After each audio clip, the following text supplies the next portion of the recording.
Encantado de estar aquí. Yo creo que era la única isla que me faltaba por visitar. Ya me ponía nervioso.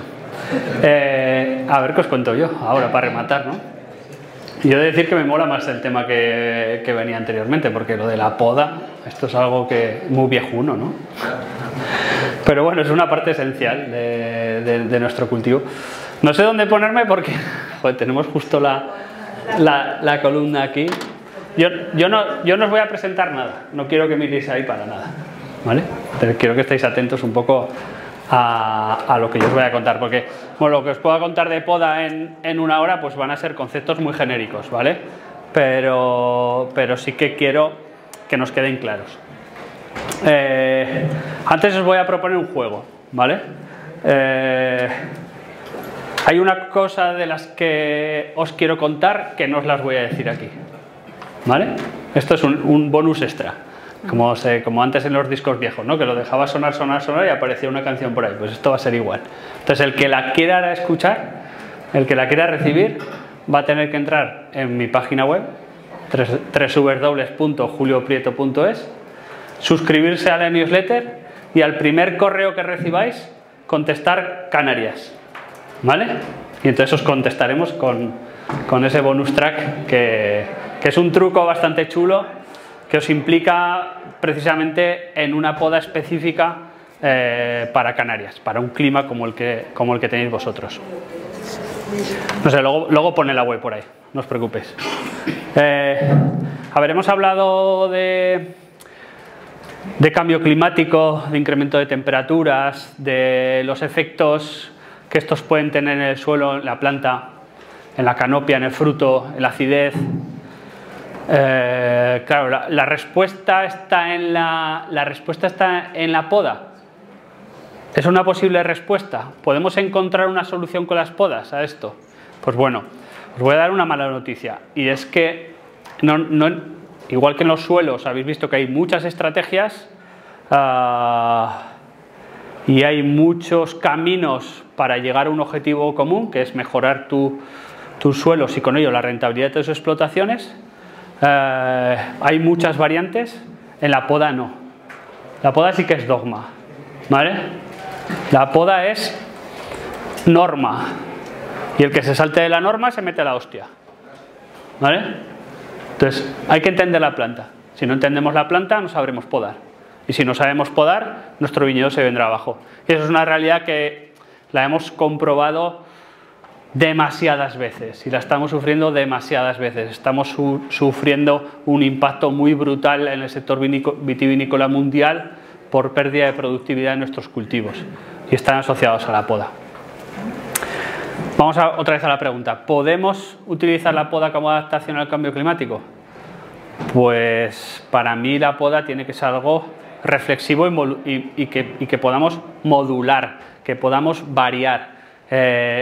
Necesitamos tener unas estrategias que sean flexibles, que sean adaptativas. Yo siempre pongo Canarias como un ejemplo paradigmático cuando voy por el mundo. O sea, siempre os uso como ejemplo. ¿Por qué? Porque digo, si la viña se ha podido adaptar a este clima, se puede adaptar a cualquier circunstancia, ¿no? O sea, quizás es la viticultura más extrema o más condicionada que existe en el mundo. Entonces, yo, perdonad que os coja esa licencia, pero me gustan mucho las islas, las he visitado muchas veces y me cojo esa licencia para enseñar a los alumnos la resiliencia que tiene la vid, ¿no? Esa capacidad de adaptación. ¿Cómo podemos utilizar una planta que viene de un clima totalmente contrario a este y hacerla crecer en un clima tan extremo y en unas condiciones de suelo tan limitantes? Y eso se hace gracias a la poda, única y exclusivamente. Luego poquitas cosas más, pero sobre todo la poda. Algunas veces confundimos qué es la planta de vid, ¿no? O sea, la planta de vid, decimos, es un arbusto porque la vemos como una mata. En otras ocasiones la vemos más grande y podemos pensar que es un árbol. Es un leñoso, pero ni es un árbol ni un arbusto, ¿vale? La planta de vid es una liana. ¿Y por qué digo esto? ¿Esto qué importancia tiene con las podas? ¿Qué más me da a mí que sea una liana o que sea un árbol? Pues es fundamental. fundamental. Si no entendemos que la planta de vid es una liana, no sabremos hacer bien las podas, ¿vale? La planta de vid es una planta que es trepadora, que en su estado natural, ¿vale? En su estado natural lo que hace es trepar por encima de otras especies. Y va creciendo y va extendiendo su esqueleto. Y va desarrollándose buscando la luz por encima de otros árboles. La planta de vid no es de aquí, ni es de la península ibérica, ni es de Grecia, ni es de Turquía. Las plantas de vid son originarias del Cáucaso, ¿vale? La zona, el triángulo entre Armenia, Azerbaiyán y Georgia. Por suerte me ha tocado visitar esa zona recurrentemente. De hecho, vuelo a Madrid mañana y pasado me voy a Georgia. ¿Qué supone ir ahí a ver la Vitis vinifera salvaje? O el parental de la Vitis vinifera, que es la Vitis silvestris. Pues que la ves en su estado naturalizado. Cómo se comporta en la naturaleza. Y eso nos ayuda a entender cómo el ser humano ha cogido esa planta y le ha practicado una serie de acciones para que se adapte a vivir a otros lugares. La planta de vid crece en un lugar de un clima con muchas precipitaciones. Eso es una región del mundo donde las precipitaciones, para que os hagáis una idea, están en el torno de 1.200 hasta 2.200 litros al año, milímetros al año. O sea, una barbaridad, un clima muy húmedo, donde los inviernos son fríos y los veranos son suaves. Ese es el clima de la vid. Es el clima donde esta especie ha encontrado su máxima expresión y donde el ser humano empezó a domesticarla. ¿Cuál fue la primera domesticación que hizo el ser humano? Poner una cuerda, trepar y coger el fruto. Esa fue la primera domesticación, simplemente recoger el fruto. La siguiente ya fue empezarla a adaptar a otros sistemas de cultivo, pero los sistemas más antiguos de cultivo eran imitar lo que pasaba en la naturaleza, poner la planta de vid al lado de un árbol y que ésta trepase y fuese creciendo aprovechando la estructura del árbol y vamos recogiendo los frutos de ahí. ¿Qué pasa? Que si yo esto lo hago en un clima extremo, en un clima más seco, ¿qué le pasa a la planta cuando alarga su esqueleto? ¿Alguno lo habéis observado? ¿Qué le pasa a una planta de vid cuando no la podamos? A mí me pasa en Aragón o en Navarra, de donde soy originario. Se muere. La planta de vid se muere. ¿Por qué? Porque si alarga el esqueleto, brotan por todas las yemas, le dejo un montón de yemas para brotar, brotan y se agotan los recursos. No tiene capacidad, va perdiendo vigor, al año siguiente brota un poquito más, se queda más pequeñita, igual puede estar 3 o 4 años brotando las puntas, pero se acaba muriendo. ¿Dónde no sucede esto? Pues si esa planta de vid ha quedado en un suelo muy poderoso, muy fértil, recibe muchas lluvias, que puede ser un huerto, ahí no pasa, porque está más parecido a las condiciones de donde es originaria. Entonces, ¿qué ha hecho el ser humano? Lo que ha hecho el ser humano es regular a la planta con la poda.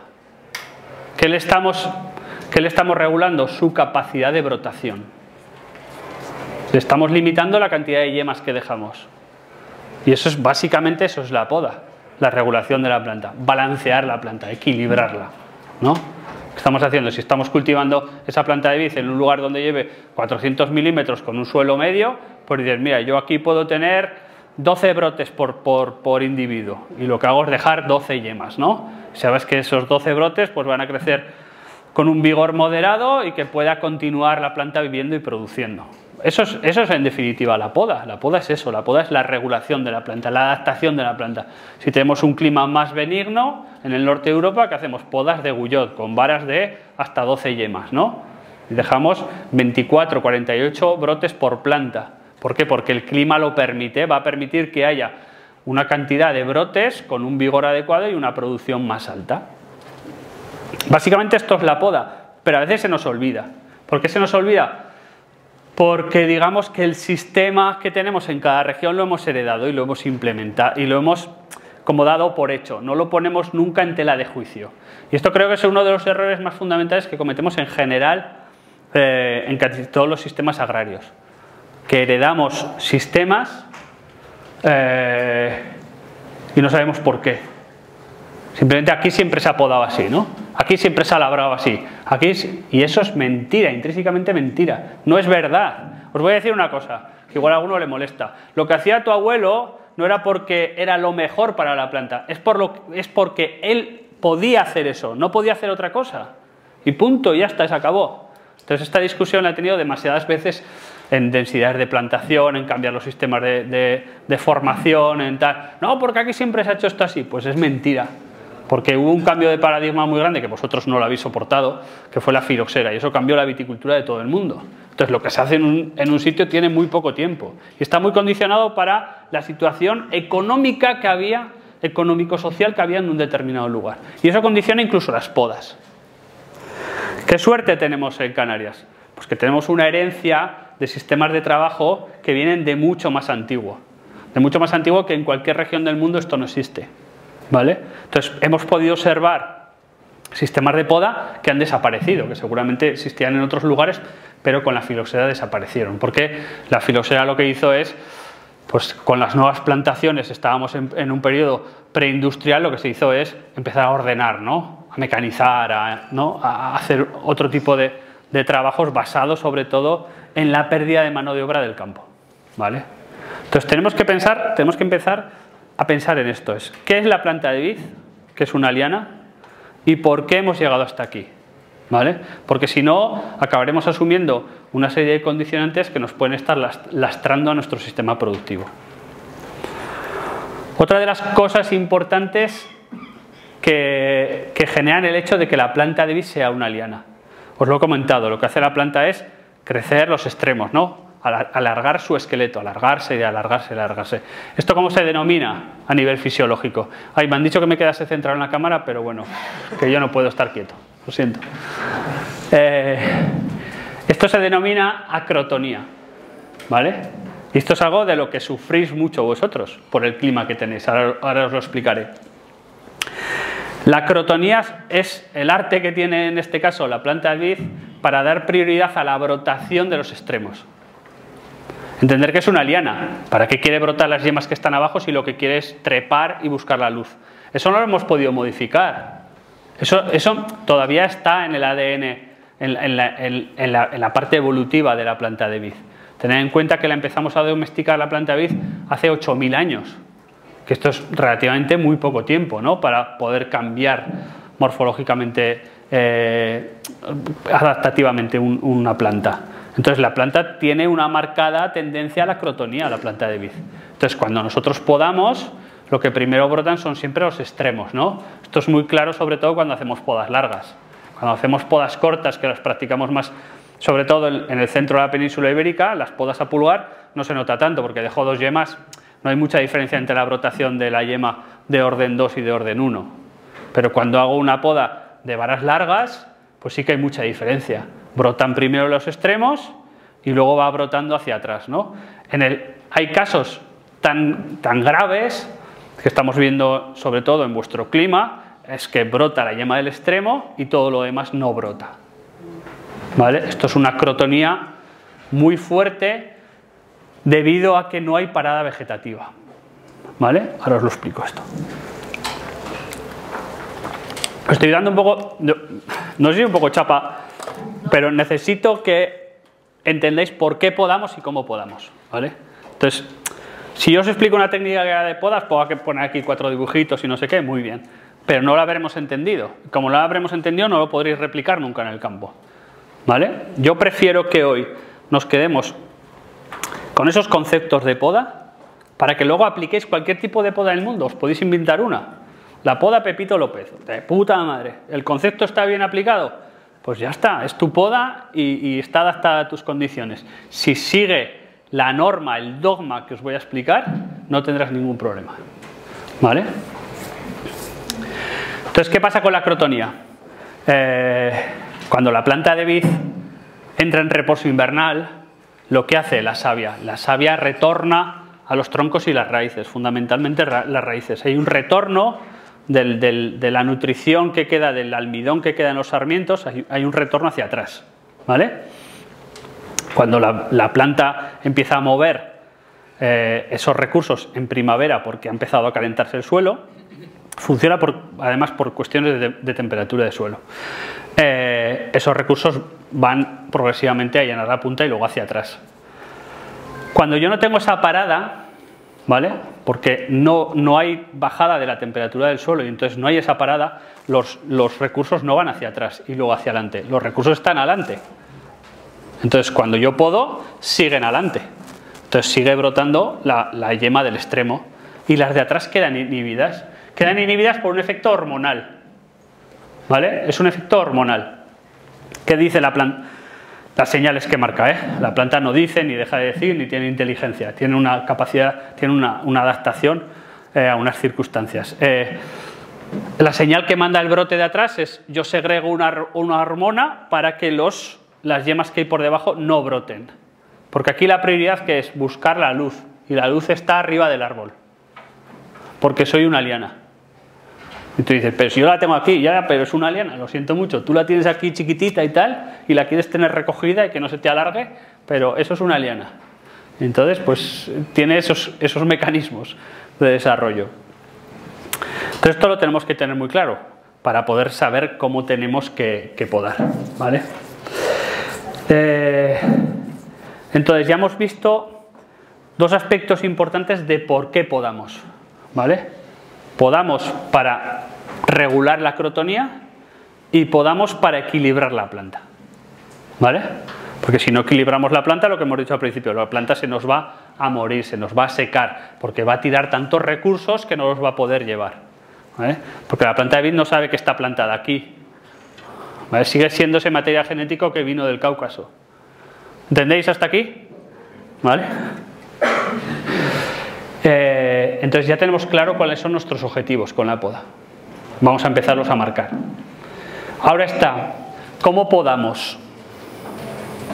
Ya sabemos por qué podamos, que no es poco, que muchas veces yo creo, yo el principal, o sea, las cosas que os cuento es porque son errores que he cometido a lo largo de la vida. Como podíamos hablar de cubiertas, yo igual nos podría contar en toda profundidad, como cuenta Sergi, en los porqués de las cubiertas, pero sí os puedo decir qué no hacer, ¿no? Porque esos errores ya los he cometido. Pues con las podas pasa lo mismo. Cuando empezamos a entender el porqué y sobre todo cómo hacer las cosas, para mí fue muy clarividente cuando empezamos a tener que arrancar viñedos. Os cuento un poco una pequeña historia personal. Yo entro al sector del vino más o menos al final de los 90, que sería el 99 o por ahí. Hubo un boom de plantaciones en aquella época brutal. En los 80 había habido un arranque definitivo, o sea, Bruselas había pagado dinero al entrar en la Unión Europea para que arrancásemos la viña. No sé si fue en el 90 y tantos, hubo otro gordo. O sea, nos dijeron: españoles, si queréis entrar en la Unión Europea, pero mira, tenemos todo este dinero para que arranquéis viña y que nadie vuelva a plantarlas. Vale, pues muchos agricultores, sobre todo ¿de dónde?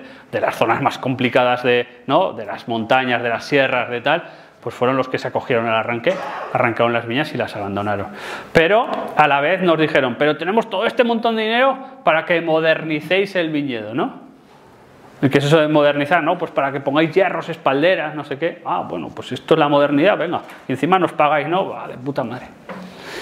Entonces yo cuando llego al sector, cuando me tengo que hacer cargo del primer grupo grande bodeguero, que sería pues cuando acabé agrónomos como en el 2003 o 2004, que se había plantado en España y en el mundo, porque fue un boom de plantación bastante mundial, de cambio de variedades, las variedades mejorantes que nos decían, ¿no? El Cabernet, el Merlot, el Chardonnay, tal, había que plantar eso. Si tenías garnacha era su normal. ¿Cómo pones garnacha? Eso es un retraso, eso es lo que ha hecho mi abuelo toda la vida y el progreso no es eso, ¿no? Entonces plantamos una serie de estructuras nuevas, con una serie de condicionantes nuevas, con una mecanización distinta, y mi reflexión fue: de plantaciones no tengo por qué entender mucho, porque con lo que se ha plantado no me va a tocar. Si estamos arrancando viñas de 80 y de 100 años, a mí, mi generación, ya no le toca plantar. Yo de esto no tengo ni que aprender. Tengo que aprender de gestionar, del hongo, de no sé qué, del suelo, de labrar, el abono, el riego y estas cosas. Pero ¿qué pasa? 2007, 2015, ahí va, las viñas se vienen abajo, no producen, yesca, eutipa, sabéis estas cosas, ¿no? De las enfermedades de madera. Viñedos desarmados, hechos polvo, caídas productivas. Y dices, ¿qué está pasando aquí? Entonces ahora viene cuando empezamos a buscar culpables. ¡Los viveros! ¡Que nos han vendido una puta mierda! Vale, pues venga, los viveros son malísimos, unos cabrones, no sé qué. Los de los productos, que nos han quitado el arsenito, que el arsenito era lo mejor del mundo. Te estaba matando, ha matado a tu abuelo, no sé qué, a la mitad de tu pueblo de cáncer y tal, pero era lo mejor. Bueno, pues le echamos la culpa a que Europa nos ha restringido la posibilidad de tener ciertos productos que pensábamos que hacían un cierto efecto de gestión. Pero no hacíamos la reflexión más importante, es decir, ¿y yo qué estoy haciendo para que estas viñas no vivan tanto? Claro, yo mismo tampoco, si os soy sincero, no me hacía esta reflexión, hasta que un día estaba en un viñedo que íbamos a arrancar y digo, este Merlot, tío, que tiene 16 años. 16 años y lo vamos a arrancar. Es que esto no puede ser, es que económicamente no nos lo podemos permitir. Es que el sector se arruina, es que no tiene sentido porque la marginalidad de beneficio que tiene la viña es muy bajo. Entonces no nos podemos permitir estar invirtiendo en periodos tan cortos de tiempo para no llegar ni siquiera a amortizar la explotación. Entonces tenía una motosierra en el coche porque me la había comprado pues para el huerto, tal, no sé qué, y cogí, abrí una cepa por la mitad como un sándwich. Y aquello era un drama. Parte del drama era el esperado, ¿no? Las enfermedades de madera, ¿no? Lo que hemos hablado de los viveros y el arsenito y tal. Pero otra parte no era de las enfermedades de madera. ¿Cuál era el problema? Que habíamos dejado de entender cómo se construye la vascularidad de una planta. ¿Y cuándo empezamos a dejar de entender eso? Porque yo he pasado por 3 universidades y en ninguna me han contado eso. Ingeniero técnico agrícola, ingeniero agrónomo, los títulos muy bien. Enología.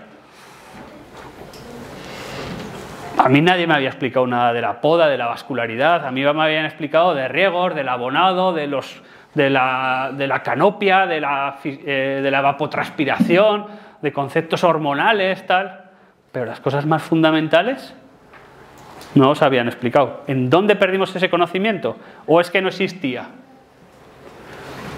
¿Tenemos que generar un conocimiento nuevo? Porque si es así, bueno, pues ya está, tenemos que aprender. Pero claro, empecé a hacer una revisión y te das cuenta, por ejemplo, viniendo a Canarias, como hay tipos de poda centenarias que sí que tienen en cuenta estos conceptos de la vascularidad. Bajas a Jerez y también. Te vas a Canarias y también. Viajas a Grecia, a una isla perdida tal, y también. Te vas a Turquía, en Turquía hay viña. Sí. Si son musulmanes, hostia, pues hay viña. Pues todo el sur mediterráneo hay un montón de viña vieja. Y además de Cariñena, manda cojones, que yo llevo como 15 años trabajando en Cariñena y cuando llego ahí me encuentro una Cariñena, digo, me cago en la puta. Pues mira, y buenas podas con una vascularidad. ¿Dónde descubrimos que existían buenas podas donde habían respetado vascularidad? Donde no se habían hecho procesos de industrialización. Ojo, con industrialización no me estoy refiriendo a transformar los vinos en una industria, ¿vale? Me estoy refiriendo a la industrialización que sufrió el campo. El campo ha sufrido una industrialización que ha sido utilizar una serie de herramientas, ¿no? Tractores, vendimiadoras, postes, tal, una serie de procesos que nos han llevado a la industrialización. Que no reniego del progreso, ojo, no estoy, el discurso no va por ahí. Pero eso ha contribuido enormemente a perder el foco en lo que era la planta. ¿Por qué? Porque la prioridad era los tractores, la maquinaria, las deshojadoras, las vendimiadoras, las mejoras de los procesos, tal. Pero la planta nos olvidamos. Resulta que descubriendo más, hay un tratado de viticultura del siglo XIX en francés que todo esto lo tiene descrito. Las enfermedades de madera, cómo entran las secas por la madera, cómo hay que podar, tal. Dices, hostia, ¿dónde cojones estaba esto, tío? O sea, a mí nadie me lo explicó. Pues en ese periodo perdimos toda esa información, la dejamos ahí, la dimos por irrelevante. Pero ha sido fundamental. Fijaros, la planta de vid es esto, es un tubo. ¿Vale? Y me diréis, pues igual que todas las plantas. Sí, igual que todas las plantas. Pero tiene una particularidad, ¿vale? Os voy a explicar una cosa genérica. Los fluidos van a ir de la parte de abajo a la parte de arriba, los nutrientes y parte de los fluidos, por la diferencia de presión que se produce entre la evapotranspiración y el potencial hídrico que hay abajo en el suelo. O sea, hay presiones distintas Entonces, lo que hacen los fluidos es circular. También las reservas o los fotoasimilados, cuando se producen las hojas, circulan hacia abajo. Al final tenéis que entender la planta de vid como una tubería. ¿Vale? Pero igual que un árbol. Sí, igual que un árbol. Pero existe una particularidad que hace diferente, exclusivo a la planta de vid, que solo pasa en este... Yo no sé, bueno, digo solo, es como muy... Pero que pasa en la planta de vid y que no pasa en los árboles. Y es que en la planta de vid todos los cortes generan una reacción hacia el interior de desecación de madera. ¿Vale? Entonces, según cómo posicionemos esos cortes en la planta, generamos tantas desecaciones que nos cargamos la tubería. Ya está, se acabó. Ya sabéis podar. Adelante. Pero es así de simple, ¿eh? Todas las podas históricas que se han ido respetando antes de la industrialización, todas guardan un nexo común. Todas respetan un lado de la planta donde la vascularidad se mantiene inalterable. No tiene cortes. Y este es el fundamento de la poda. ¿Vale? Si nosotros empezamos a dar cortes sin sentido, ahora crece para allá, la voy a cambiar para aquí. Sí, vale, pues la planta, coges otro brote y lo llevas para ahí. Ahora se sube mucho, pues ahora la bajo. Ahora no sé qué.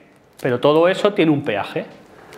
Vas generando madera muerta en diferentes secciones de la planta y cuando abres la planta te das cuenta que has jodido la tubería. Oh, es que esta planta en verano se me ha venido abajo, le falta agua. Le falta agua, pero porque sus canales de circulación son de 2 milímetros. Si sus canales de circulación fueran de tubería gorda, con la misma agua disponible, con mucha menos presión, llegaríamos a muchos más sitios. Entenderlo como una tubería, de verdad, es que funciona exactamente así. Si yo tengo una tubería gorda, con muy poquita presión, el caudal llega a muchos sitios. Si yo tengo una tubería muy estrecha, con codos, arrugada y tal, por mucha presión que le meta al sistema, el caudal que va a llegar a los lugares que tiene que llegar va a ser siempre deficiente. Entonces, si entendéis esto, habréis entendido el 95% de la poda. Lo demás ya van a ser cuestiones meramente prácticas, estéticas, morfológicas, de adaptación a las condiciones de más viento, más sequía, cepas más altas, más aireadas, más bajas. Es igual. Da igual, ya es un tema de adaptación al clima individual de cada terruño. Por eso existen tantas podas en el mundo, porque son evoluciones adaptativas a unas condiciones muy concretas y muchas veces a la propia variedad que estamos trabajando, ¿no? Yo puedo hacer un vaso de un macabeo, pero si hago un vaso de una malvasía, lo voy a pasar mal. ¿Por qué? Porque la malvasía es más rastrera, entonces es más difícil. Es más difícil estructurar un vaso alto con una malvasía, me va a costar mucho más trabajo, mucho más esfuerzo. Entonces al final tenemos podas distintas en regiones del mundo por su adaptación climática, pero también por su adaptación varietal. Yo qué sé, os pongo otro ejemplo. Puedo tener ese mismo macabeo en el vaso con poditas cortas porque todas las yemas son muy fértiles y un macabeo puede hacer una uva muy gorda y o sea, la fertilidad de yemas es muy alta y sin embargo un Sauvignon Blanc pues es muy difícil que lo pueda hacer en poda corta, porque la primera yema fértil es la quinta. La tercera puede ser parcialmente, pero la primera yema totalmente fértil es la quinta. La quinta va a tener ya ese brote 2 uvas. Pues no puedo hacer una poda corta, porque no voy a recoger cosecha. Entonces yo me puedo empeñar mucho en hacer esa poda porque me gusta a mí mucho, pero la variedad te lo está condicionando. ¿Vale? Entonces, ¿qué vamos a hacer a la hora de podar? Corto todo el brazo y vuelvo a formar la planta, pero ese corte no es gratuito. ¿Vale? Ese corte genera una desecación hacia el interior. ¿Cuánto de grande es esa desecación? Pues depende del diámetro del corte. Cuando corto un sarmiento, la desecación es pequeña. Cuando corto un brazo de un diámetro medio, la desecación suele ser proporcional a ese diámetro. Cuando corto un tronco, la desecación puede ser incluso de nivel 3 que se llama, que es que se deseque la planta entera. ¿Vale? O sea, no es siempre proporcional al corte. Llega un momento que es mayor. Os lo explico, ¿vale? ¿Cuál es el órgano de crecimiento de una planta de vid? El sarmiento, ¿no? El sarmiento es el órgano que crece todos los años. Pues cuando veáis un tronco así de gordo, Eso es un sarmiento. Es un sarmiento engordado. No tiene la misma estructura interior, pero el mismo posicionamiento de yemas. La planta de vid tiene una cosa que la hace excepcional, aparte de lo de la liana, el efecto de los cortes y tal, es que no es capaz de generar órganos de brotación nuevos. Donde están posicionadas las yemas, ahí van a quedar posicionadas para siempre esos yemarios. Entonces, cuando veáis un tronco, es un sarmiento gordo y tiene una serie de posiciones de yemas. Parece una obviedad, pero cuando tú cortas un sarmiento, ¿hasta dónde va a desecar? Pues va a desecar de dos maneras distintas. El lado de la derecha va a desecar hasta un punto, ¿cuál va a ser? La yema que tenga justo debajo. Y el lado de la izquierda va a desecar justo hasta la yema que esté debajo. Como las yemas están alternas, un lado va a desecar menos, se parará en la siguiente yema, y el otro mucho más se secará en el otro, ¿vale? Entonces, ¿de qué depende la desecación? De que haya un punto de brotación. La planta de vid no va a alimentar ningún tejido que esté por encima de una yema. Todo lo va a secar. Y aparte, esa desecación se puede meter más para adentro, ¿vale? Esto es algo que parece, hostia, que nos acaba de contar Julio, pero que es observar las plantas, ¿eh? Cortar un sarmiento y al año siguiente lo cortáis por la mitad, cuando llegue el ciclo vegetativo siguiente. A veces las desecaciones no son tan rápidas como en 3 o 4 meses, pero al cabo de 6 lo veréis. Y veréis una parte del sarmiento que ha secado hasta un punto y otra que ha secado mucho más. Por eso nosotros, una de las defensas que hacemos, o uno de los conceptos de poda que nosotros proponemos, es esa poda de respeto, que es no hacer cortes de diámetro grande, dejar siempre una fracción de madera por encima del corte. ¿Y eso qué va a pasar? Si me has dicho que se seca hasta la siguiente yema, se seca hasta la siguiente yema, pero si dejo una fracción de madera por encima de ese yemario, la desecación va a ser más progresiva y va a permitir que los tejidos que van hacia la yema se consoliden mejor. De la otra manera, si arraso mucho el corte a la yema, lo que va a pasar es que los tejidos se van a necrosar y se van a meter parte de la necrosis al nuevo pámpano. ¿Parece una estupidez? Abrir las cepas. No me creáis, y no hace falta que me creáis a mí. Abrir las cepas. No pasa nada por romper 7 o 8 pulgares o brazos o cepas enteras para que aprendáis. No hace falta que es lo que diga Julio Prieto.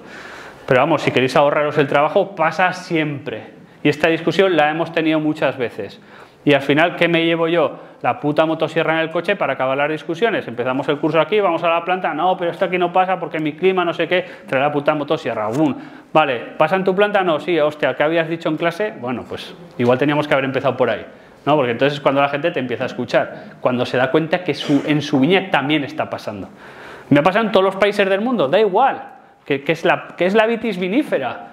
Que da igual que esté plantada en Chile, en Canarias, en Roma, que se va a producir los mismos fenómenos. Claro que hay veces que el clima nos condiciona más o menos, ¿vale? Y os voy a explicar cómo.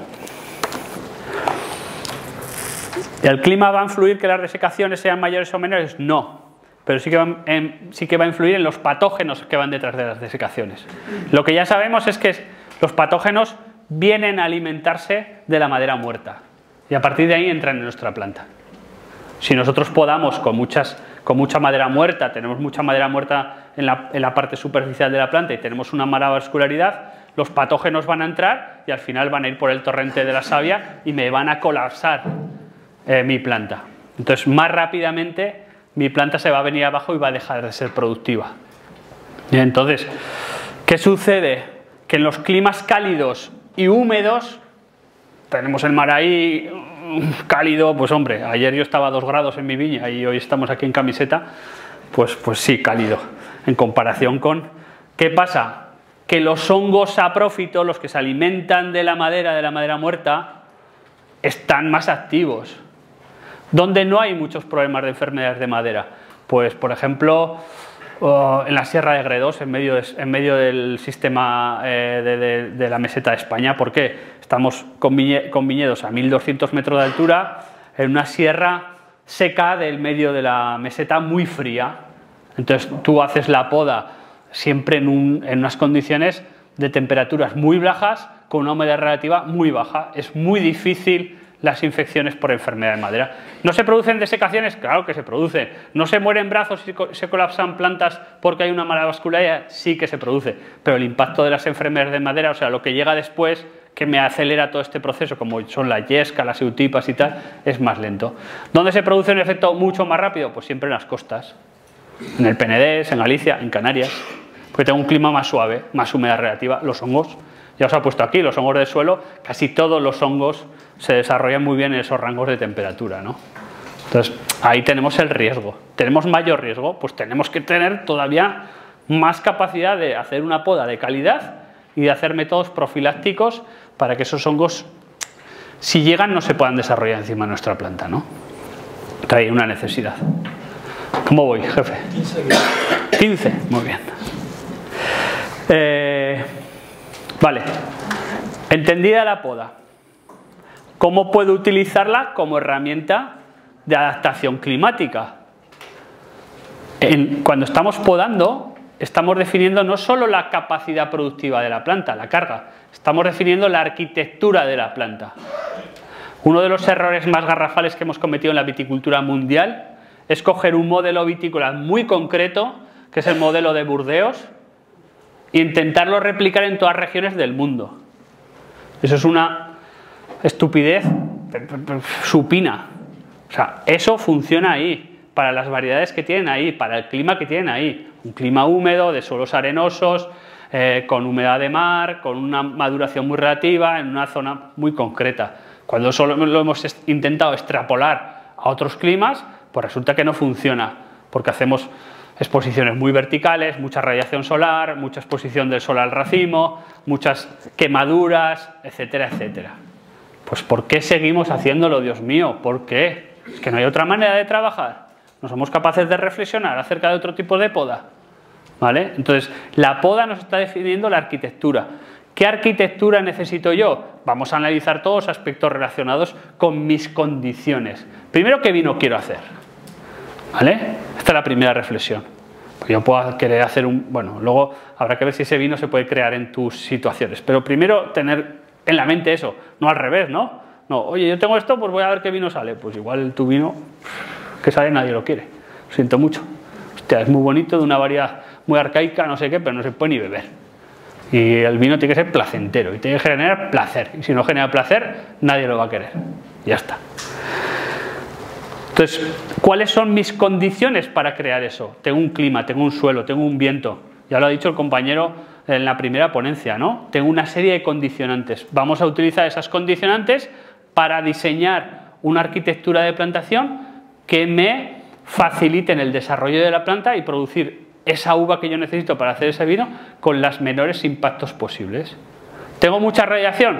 Pues voy a diseñar sistemas de conducción que tengan la vegetación semicaediza, por ejemplo, para que el fruto esté protegido, que haya una cierta aireación, pero que tenga una exposición parcial nada más. Por ejemplo, puede ser interesante. En ese aspecto, por ejemplo, un vaso puede ser interesante.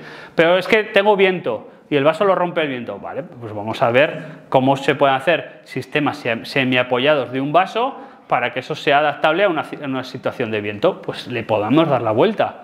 O cómo podemos hacer adaptación de una poda en vaso a la mecanización, porque yo tengo 50 hectáreas y no pueden ser vaso porque las tengo que vendimiar a mano y mis costes de producción no me permiten vendimiar a mano. Pues estupendo, pues vamos a darle una vuelta a aquello. Y es la historia del ser humano, la adaptación de los sistemas de poda para las condiciones de cultivo. Es lo que hemos hecho continuamente. O sea, no podemos tener ahora una foto inmóvil y fija que no podamos cambiar. Siempre y cuando respetemos estas dos reglas, la vascularidad y la carga. ¿Vale? La vascularidad es una cosa de dogma, no se puede alterar, porque si la alteras se va a morir la planta, o va a dejar de ser productiva, o va a perder vigor. Y la carga lo mismo. Si tú podas con la carga lo entendéis todos, es la cantidad de yemas que yo dejo en la poda, ¿vale? Si yo podo con una carga demasiado alta y mi clima no puede sostener ese producto, el viñedo se va a venir abajo. Pero esto tiene que ser flexible año a año. Para eso tenemos una herramienta que es la poda verde. ¿Qué hemos hecho estos años, por ejemplo, en la zona mediterránea con primaveras extremadamente secas? Pues hemos utilizado la poda verde para quitar carga. Yo dejo 2 yemas por, imaginémonos, 5 pulgadas por planta, 10 yemas por planta. Vale, bien, eso es lo que en mi región, más o menos, con la densidad de plantación que yo tengo, con la producción que yo busco, es lo que yo entiendo que es el ideal para lo que yo quiero hacer. Vale, pero llevamos 2 años que no. Entonces se me quedan los brotes así o así. Pues bueno, vamos a utilizar la poda verde para poner en carga la planta. Le quitamos la mitad de los brotes. ¿Qué hacemos con eso? Que los recursos que iban a ir para 2 brotes van para 1. Pues se van a hacer el doble. Por lo menos voy a tener vigor para el siguiente ciclo productivo. Cuando hago una poda como la vuestra, que es una poda en muchos casos de alargue, es una poda de varas largas, no puedo podar lo mismo si vengo de una secuencia de años secos que si voy a hacer una secuencia de años húmedos. No puedo dejar la misma carga. Yo podo siempre a 4 yemas o a 12 yemas la vara. ¿Pero qué me dices, hombre? ¿Qué me dices? Si el año pasado fue súper seco, la planta no ha hecho reservas, no va a tener capacidad de brotar. No puedes podar igual. La planta tiene un ciclo bianual, además. La producción del año que viene ya está hecha. Siento comunicároslo. Si el año ha sido jodido, el año que viene no va a haber cosecha.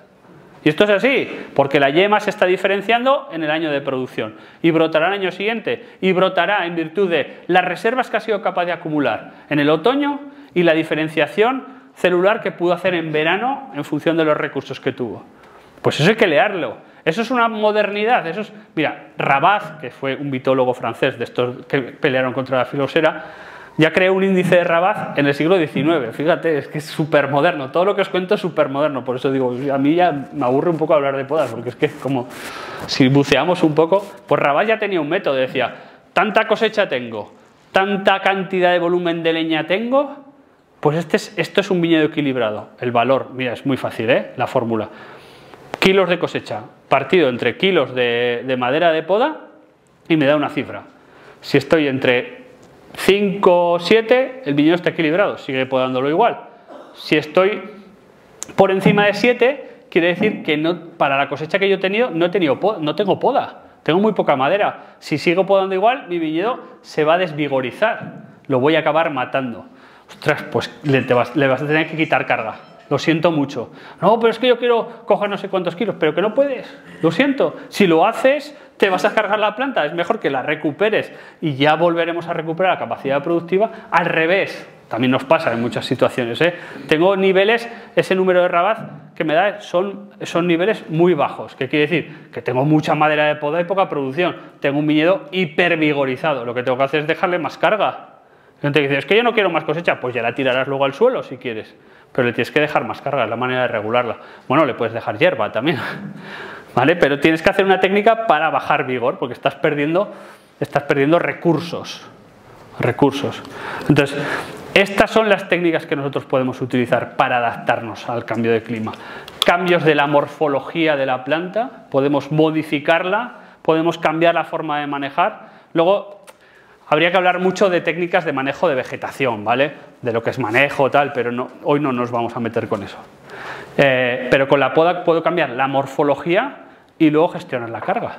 Y estos son 2 aspectos fundamentales que solo se pueden hacer a través de la poda, ¿vale? Y tenemos que reflexionar un poco de cómo estamos podando. Prefiero parar aquí y así hacemos preguntas. Eso era muy Venga. Vamos a retrasar, si les parece bien, un poquito el almuerzo, unos 15 minutos, de modo que vamos a ganar en tiempo para aprovecharte y hacer Venga. Así que tenemos a Silvia por aquí, que ya está con Cristina dando la entrada. Buenas tardes. Bueno, la enhorabuena por la charla, porque has creado una inquietud en mí y sobre todo muchas dudas, ¿no? Y un poco Ese es mi objetivo. Y un poco de angustia. Vamos a ver. Bueno, podría estar mucho tiempo, sobre todo aprendiendo de usted, pero ¿qué tipo de poda sería, o sea, qué tipo de manejo sería la ideal? ¿Qué tipo de...? Porque, vamos a ver, nosotros cuando estudiamos tenemos las podas de formación, las podas de rejuvenecimiento, las podas de fructificación, pero me estoy dando cuenta de que, no sé si te entendí que parte del viñedo, parte de esa barra, de esa viña la puedes podar y la otra parte no, con el tema del olivo, no sé si es una práctica que se utiliza. No existen. Las podas de rejuvenecimiento en la viña son muy traumáticas. No es una técnica que yo enseñe a hacer, por ejemplo, si no has pasado por niveles de poda ya muy cualificados.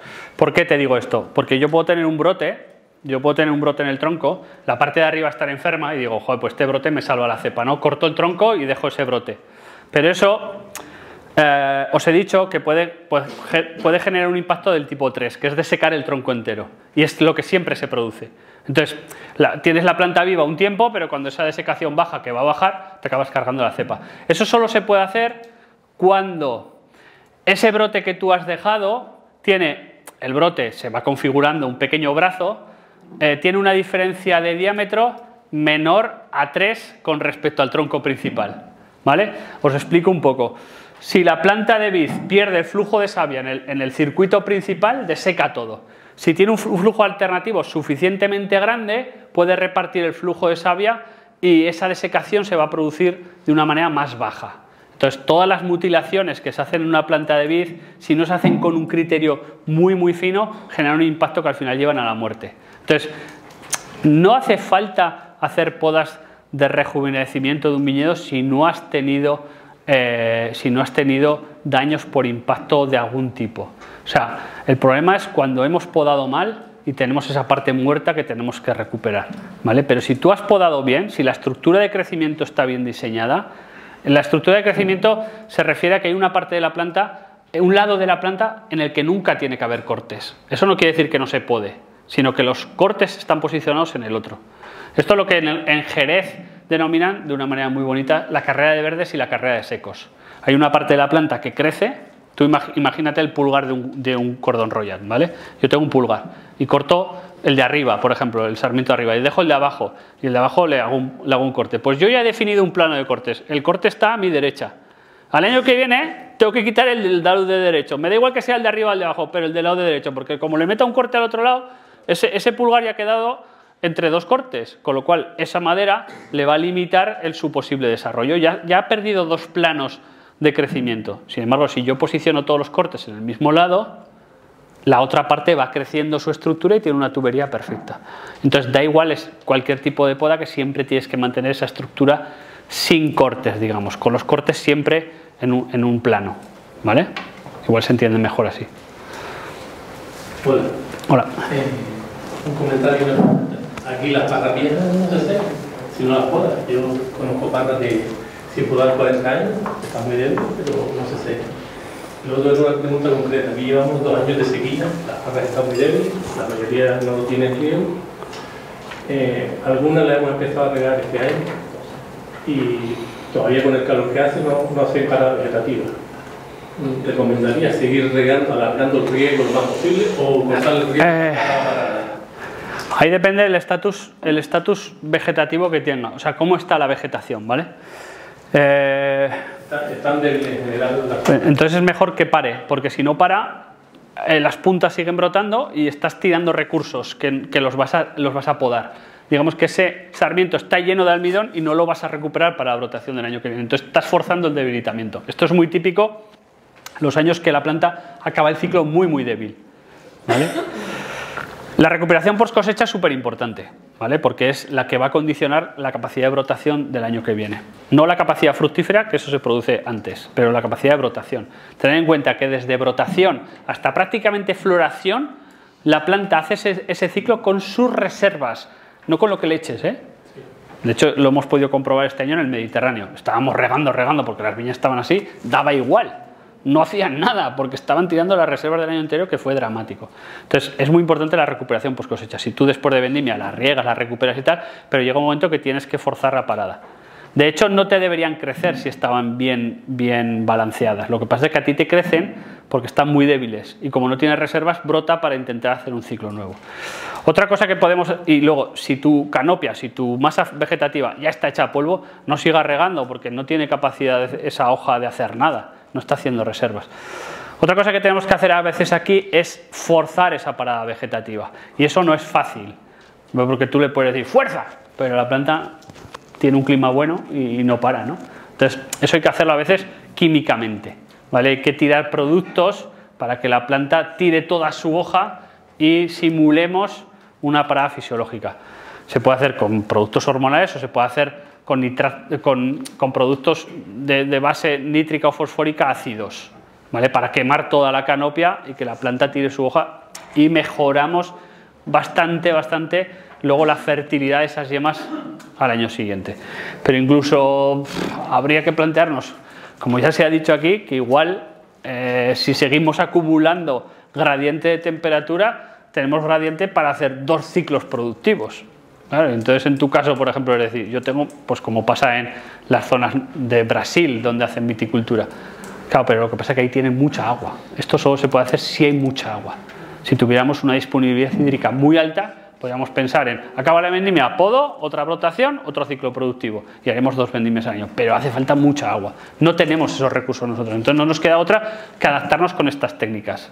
Forzar paradas vegetativas, hacer podas más cortas, entrar en carga con podas verdes adecuadas y ajustadas, y tener, sobre todo en periodo vegetativo, el cultivo bien balanceado, ¿vale?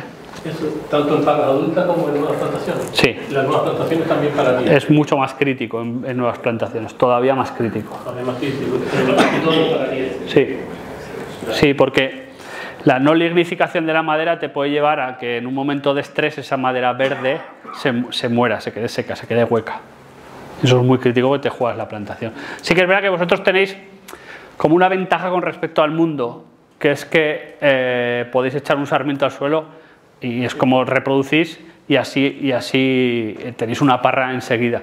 ¿Qué sucede? Que en el resto del mundo esto no lo podemos hacer, porque aparte de estar prohibido es porque nuestros suelos están fríos en invierno. Nosotros no podemos poner un sarmiento en el suelo y que haga raíces.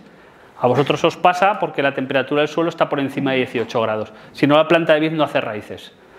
Entonces, a mí esto me ayudó a ver Canarias y poner sarmientos en mi viña que no brotaban, o sea, brotaban pero no enraizaban ninguno y no sabía por qué. Hasta que vine aquí lo entendí. Digo, claro, es que el suelo necesita una temperatura. Si no, no hay diferenciación hormonal y esas yemas que eran vegetativas se transforman a radiculares. Entonces tenéis esa suerte de que hay un crecimiento muy potente del sistema radicular y entonces la parte vegetativa acompaña.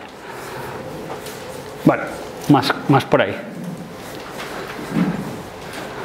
Hostia, ¿os he dejado acojonados o no? Ah. Aquí hay 2. Aquí y luego el señor. Buenas tardes, gracias por tu charla, la verdad que es muy interesante.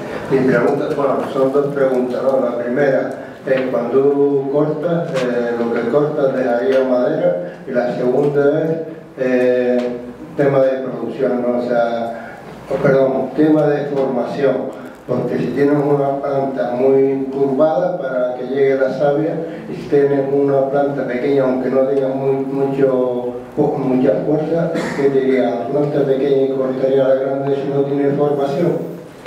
A ver, formación, empezamos por ahí. Está toda acampada. Luego igual te pido aclaración de la primera pregunta, que no me ha quedado muy claro. Cuando formas, todo que es forzar curvaturas, o sea, ¿qué te pasa a ti cuando estás sentado con la pierna doblada, cuando estás en el baño mucho rato, así y tal? Que se te duermen los pies, ¿no? ¿Por qué se te duermen los pies? Porque no circula bien la sangre.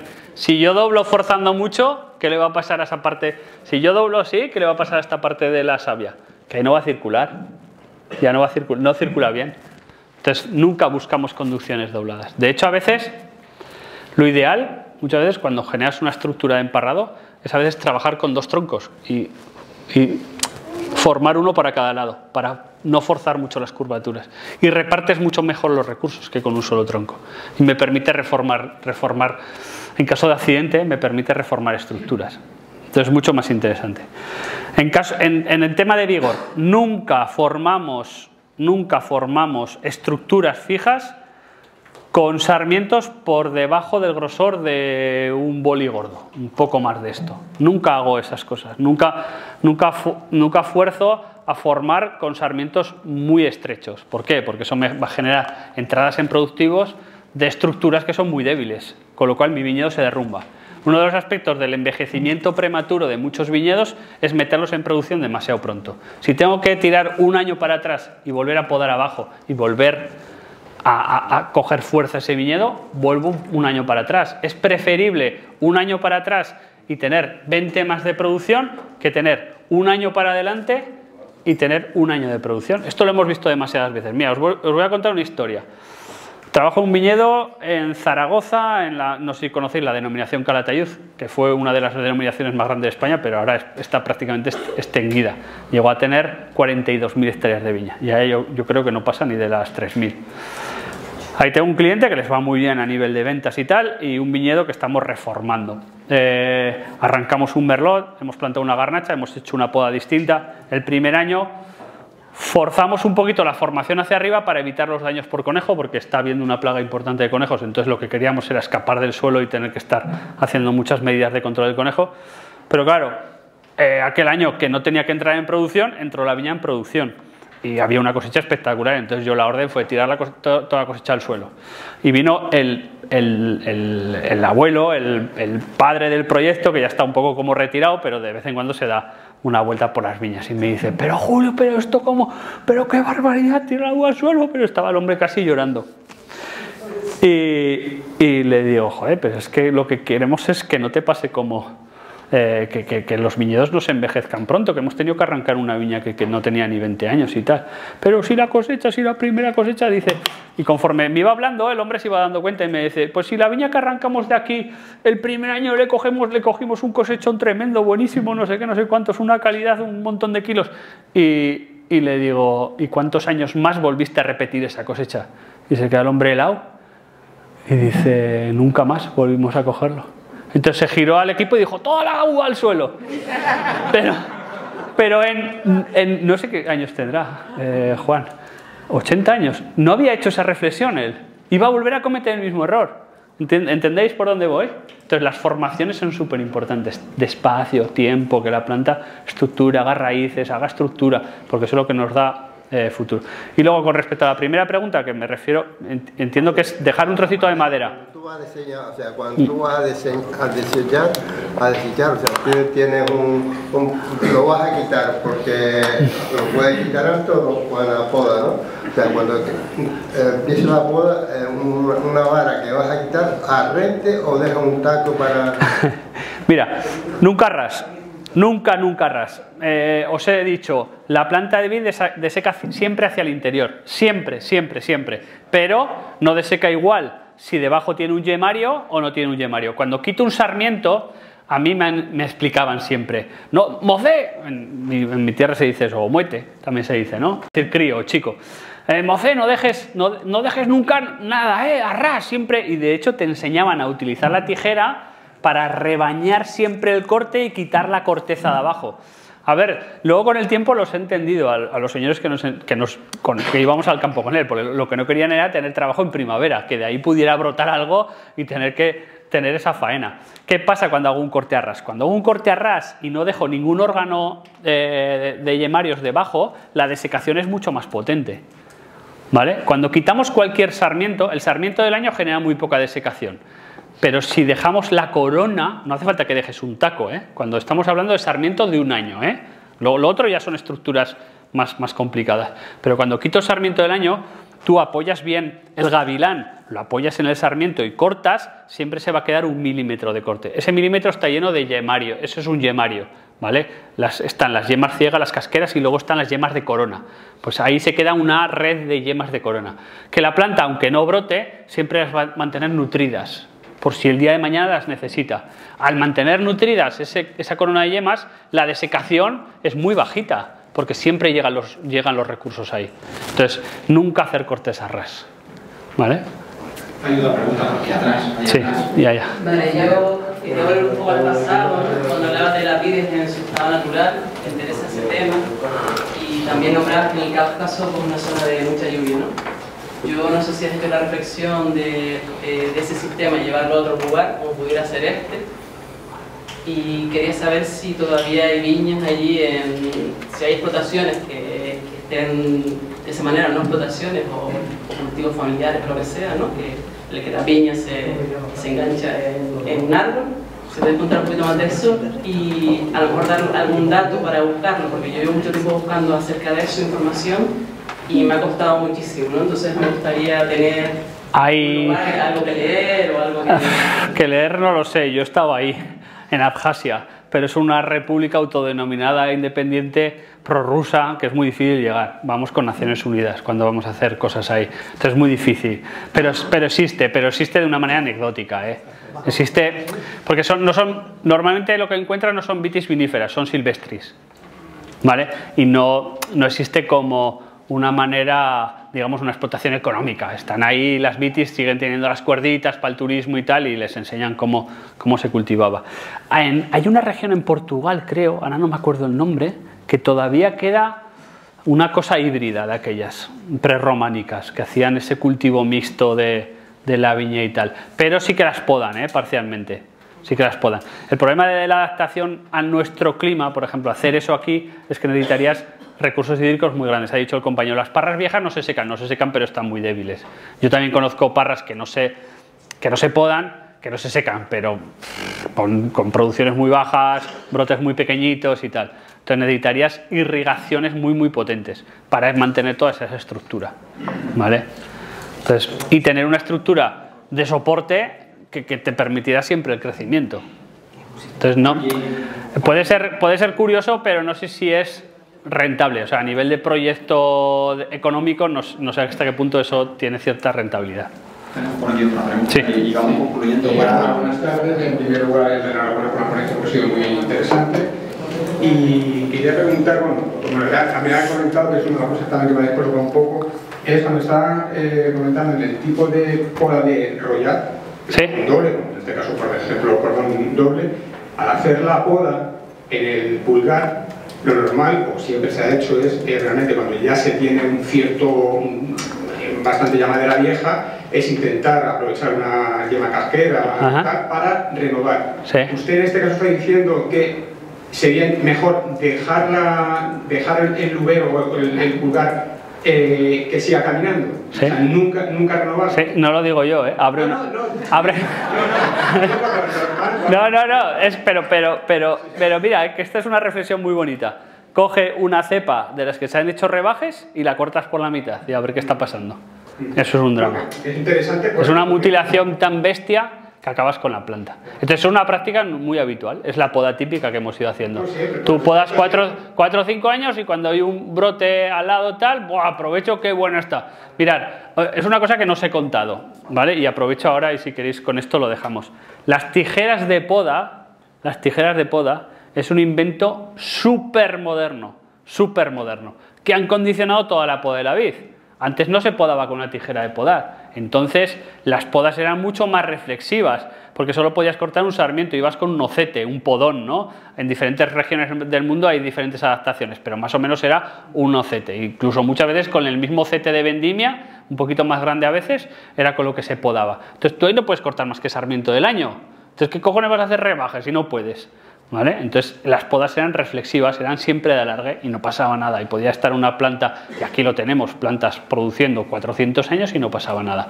En el momento que se introdujeron las tijeras de poda, yo ya puedo hacer un corte sin esforzarme, porque no me cuesta trabajo. Cuando empezaron las podas, las tijeras largas, pero que son relativamente modernas, surgen a finales del siglo XIX, se empiezan a extender en el siglo XX.